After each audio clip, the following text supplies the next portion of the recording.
కేంద్ర ఆర్థిక మంత్రివర్యులు శ్రీమతి నిర్మలా సీతారామన్ గారు 8వ బడ్జెట్ బ్రహ్మాండంగా ప్రవేశపెట్టారు. ముఖ్యంగా దేశవ్యాప్తంగా ఉన్నటువంటి ఉద్యోగస్తులకు ఎంతో ఊరట కల్పించింది. 12 లక్షల రూపాయలు జీతం వచ్చేవాళ్ళు ఎవరు ఎటువంటి పన్ను కట్టాల్సిన పని లేదు. అట్లానే స్టాండ్ డిడక్షన్ కూడా 75,000 రూపాయలు, గతంలో 50,000 ఉండేది, ఇప్పుడు 75,000 పెంచడం కూడా మంచి ఊరట. అంటే 12,75,000 తీసుకునేటువంటి గవర్నమెంట్ ఉద్యోగస్తులు ఎవరు కూడా ఇన్కమ్ ట్యాక్స్ చెల్లించక్కర్లేదు. మంచిగా బ్రహ్మాండంగా పెట్టారు బడ్జెట్ని. అదేవిధంగా మిగిలిన వాళ్ళకు కూడా 4 లక్షల రూపాయలు ఆదాయం వచ్చేవారు కూడా ఎవరు ఇన్కమ్ ట్యాక్స్ చెల్లించక్కర్లేదు. 4 లక్షల నుంచి 8 లక్షల వరకు 5%, 8 లక్షల నుంచి 12 లక్షల వరకు 10%, 12 నుంచి 16 లక్షల ఆదాయం వచ్చేవారికి 15%, 16 నుంచి 20 లక్షలు వచ్చేవారికి 20%, అట్లానే 20 నుంచి 24 వచ్చేవారు 25% పన్ను చెల్లించాలి. ఏదైతే 24 లక్షలు దాటి ఆదాయం వచ్చేవాళ్ళు ఉంటారో వాళ్ళు 30% పన్ను మాత్రం చెల్లించాలి. 87A కింద గతంలో కూడా మనకి మినహాయింపు ఉంది.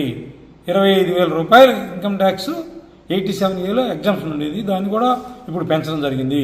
కాబట్టి సుమారుగా గతంలో 7.5 లక్షల ఆదాయం వచ్చేవాళ్ళు ఎవరు కూడా ఇన్కమ్ ట్యాక్స్ చెల్లించేవాళ్ళు కాదు. 87A రిబేట్ రావడం వల్ల ఆదాయం చెల్లించేవాళ్ళు కాదు 7 లక్షల రూపాయల వరకు. అది సుమారుగా ఇప్పుడు చూసుకుంటే 10 లక్షల పైన వచ్చేవాళ్ళు కూడా ఇన్కమ్ ట్యాక్స్ చెల్లించక్కర్లా. ఈ 87A అనేది రిబేట్ రావడానికి మంచి అవకాశం ఉంది.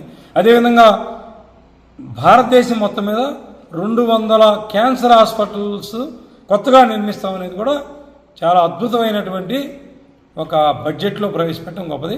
అదేవిధంగా 36 రకాల వ్యాధి సంబంధించినటువంటి ఏదైతే మెడిసిన్స్ మీద ఎక్సైజ్ డ్యూటీని కూడా పూర్తిగా నిషేధించడం. ఎక్సైజ్ డ్యూటీ 36 రకాల మందులు, ప్రాణాంతక వ్యాధులను కాపాడే మందుల మీద తీసివేయడం కూడా.